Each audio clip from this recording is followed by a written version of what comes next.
अस्सलाम वालेकुम। आज हम बात करेंगे कभी मैं कभी तुम के 12th एपिसोड के बारे में। तो वीडियो शुरू करने से पहले हमारे चैनल को सब्सक्राइब कर लीजिए अगर अभी तक आपने नहीं किया, ताकि हमारी हर न्यू वीडियो आप तक पहुंच सके।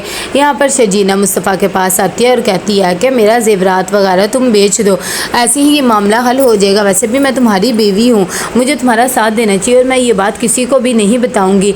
और क्या हो गया है, जब हमारा ये मसला हल हो जाएगा तो तुम मुझे वापस कर देना ज़ेवरात वगैरह, इतनी बड़ी बात नहीं है। मुस्तफ़ा कहता है कि नहीं, मुझे बिल्कुल भी अच्छा नहीं लग रहा, मैं ऐसा करता हूँ अपनी बाइक वगैरह बेच देता हूँ, कुछ मेरे अकाउंट में पैसे हैं, उससे मसला हल हो जाएगा। ना हुआ तो फिर मैं तुम्हारा ज़ेवर बेच दूंगा, लेकिन उधार के तौर पर। यहाँ पर बहुत ज़्यादा परेशान होता है इफ्तिखार अहमद।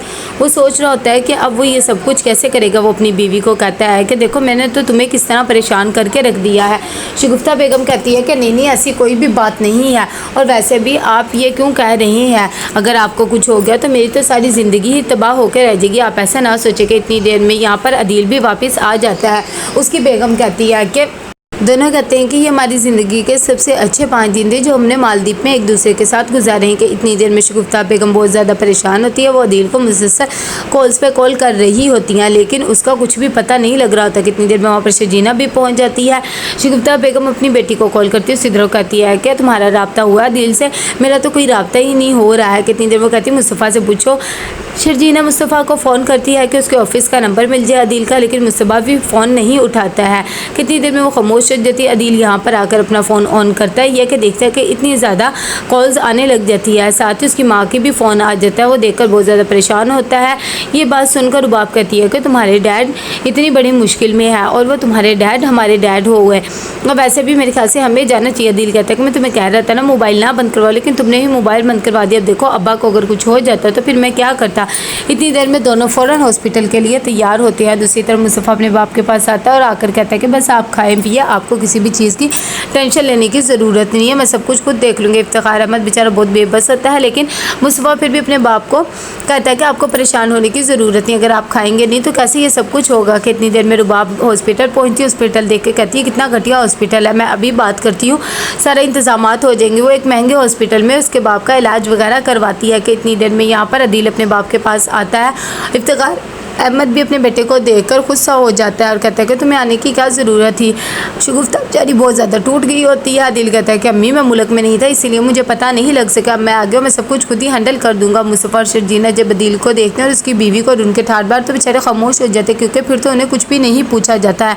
कितनी देर में रुबाब भी यहाँ पर आती है और सलाम वगैरह लेती है और कहती है कि अंकल आप बिल्कुल भी टेंशन ना ले, हमने आपकी एक बड़े से हॉस्पिटल में अपॉइंटमेंट वगैरह करवा लिया। इफ्तिखार अहमद भी बेचारे खामोश हो जाते कहते हैं कि बस ठीक है, जैसे आप लोग चाहें। कि इतनी देर में यहाँ पर अदील कहता है कि मैं अब आपको यहाँ पर मज़ीद नहीं रहने दूंगा, ये किस तरह का हॉस्पिटल है, आपका यहाँ इलाज ठीक से नहीं हो सकता है। कि थोड़ी देर में यहाँ पर वो आता है और आकर कहता है कि न्यू हॉस्पिटल में शिफ्ट अपने बाप को करवा देता और सारे के इंतजामात भी वहाँ पर देखता है। ये बात देखकर मुस्तफ़ा जब घर आता है बेचारा बहुत ज़्यादा हर्ट हो जाता है और कहता है कि हम तो कुछ कर ही नहीं पाए डैड के लिए, हालांकि मैं सब कुछ करना चाहता था, लेकिन फिर भी क्या करूँ। लेकिन शर्जीना उसका साथ देते और कहती है कि अभी हमें ये सब चीज़ें सोचनी नहीं चाहिए, वैसे भी कल अबू का ऑपरेशन है, सर्जरी है, हमें उसके बारे में सोचना चाहिए और सुबह टाइम से जाना चाहिए। यहाँ पर पूरी डॉक्टर्स की टीम कोऑपरेट कर रही होती है और कहती है कि आपने बिल्कुल भी टेंशन नहीं लेनी है, हमारी पूरा स्टाफ यहाँ पर लगा हुआ है।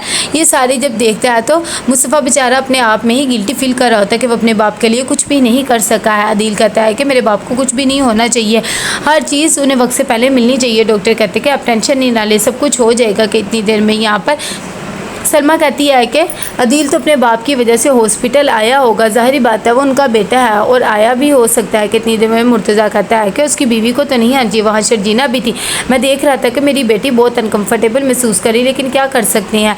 कि इतनी देर में यहाँ पर रुबाब की दोस्त कहती है कि तुम्हें अपने फादर इन लॉ की केयर करनी चाहिए, लेकिन अदील को वहाँ नहीं भेजना चाहिए, वहाँ पर उसकी एक्स भी है। रुबाब जब ये बात सुनती है तो कहती है कि वो अदील के फादर हैं, ये सब कुछ तो मुझे करना ही पड़ेगा और मुझे फ़र्क नहीं पड़ता है, तुम भी टेंशन ना लो। कि इतनी देर में यहाँ पर सिद्रा अपने बाप के पास आती है और कहती है कि बस आप खाएं पिए देखें, अब आपको कितने बड़े हॉस्पिटल में भाई ले आया है। शगुफ्ता जब ये बात सुनती तो कहती है कि वाकई मेरा अदील ही है जी ये सब कुछ कर रहा है, वरना हमारी कहाँ औकात थी कि हम इतने बड़े हॉस्पिटल को देख भी सके कहीं। कि इतनी देर में अदील भी आ जाता है। वो अपने बाप को कहता है कि आपने बिल्कुल भी टेंशन नहीं लेनी है, बस सब कुछ सारा तरीका मैंने खुद ही कर लिया है। कि इतनी देर में उसका बाप कहता है कि ये सब कुछ तुम्हारी वजह से यही हो रहा है, वरना मैंने तो उम्मीद भी छोड़ दी थी कि मैं कभी ठीक भी हो सकता हूँ। कि ये बात सुनकर शगुफ्ता बेगम कहती है कि देख ले, हमारा बेटा हमारे काम आ रहा है, और वैसे भी आपने तो इसे घर से निकाल दिया था, लेकिन देखें अब यही बेटा हमारे काम आ रहा है। तो वो भी बेचारा खामोशा हो जाता है। कितनी देर में रुबाब यहाँ पर कहती है कि हम सारे इंतजामात करवा लेंगे,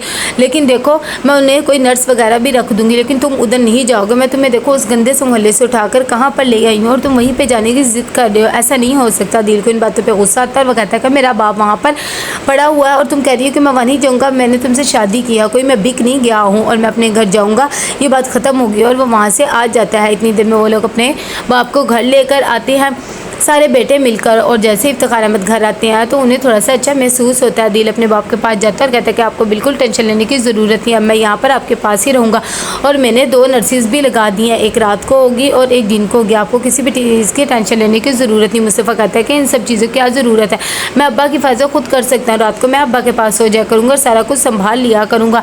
लेकिन इफ्तिखार अहमद कहते हैं कि भाई ये जो भी कर रहा है सही कर रहा है, देखा नहीं इसकी वजह से आज सब कुछ हो पाया। शगुफ्ता बेगम भी उनकी हाँ में हाँ मिलाती है। तो कैसा लगा आपको एपिसोड? लाइक में शेयर करके लाजमी बताइएगा। अल्लाह हाफिज़।